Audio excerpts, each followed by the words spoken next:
محترم ناظرین کرام، قصے اور واقعات کے سفر میں ایک بار پھر سے خوش آمدید۔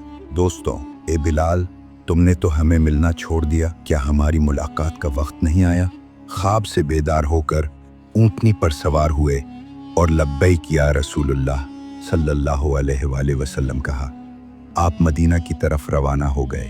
حضرت بلال رضی اللہ عنہ جب مدینہ پہنچے تو سب سے پہلے مسجد نبوی جا کر آپ صلی اللہ علیہ وآلہ وسلم کو ڈھونڈنا شروع کر دیا۔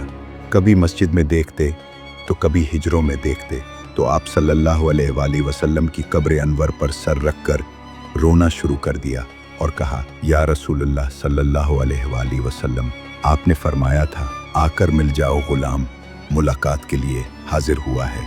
یہ کہا اور بے ہوش ہو کر وہیں گر پڑے۔ تھوڑی دیر بعد ہوش آیا تو سارے مدینہ میں خبر پھیل گئی کہ مؤذن رسول صلی اللہ علیہ وآلہ وسلم حضرت بلال آ گئے ہیں۔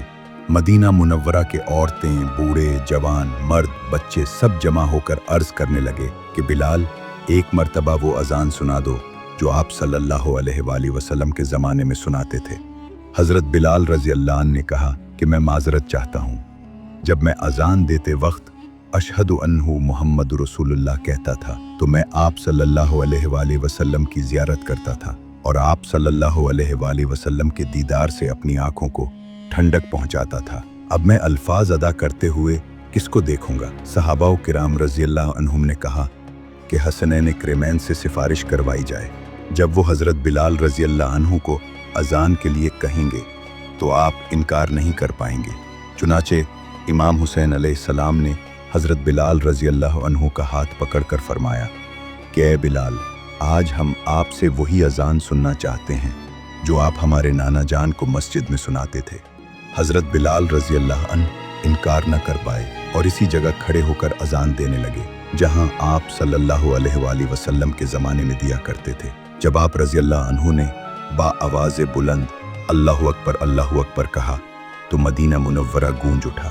اب جیسے جیسے آگے بڑھتے گئے جذبات میں اضافہ ہوتا چلا گیا۔ جب اشہد ان لا الہ الا اللہ کے کلمات ادا کیے تو گونج میں مزید اضافہ ہو گیا۔ جب اشہد ان محمدن رسول اللہ پر پہنچے تو دیکھا کہ ممبر خالی تھا۔ آقا دو جہاں صلی اللہ علیہ وآلہ وسلم موجود نہیں تھے۔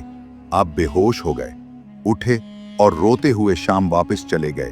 جب آپ نے اذان دی تو سب لوگ حتیٰ کہ پردہ نشین عورتیں بھی گھروں سے باہر نکل آئیں۔ یہ عجیب منظر تھا۔ لوگوں نے کہا کہ آپ صلی اللہ علیہ وآلہ وسلم تشریف لے آئے ہیں۔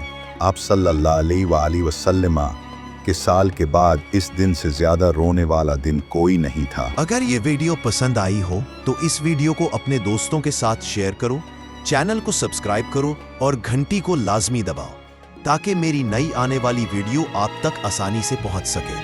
اللہ حافظ۔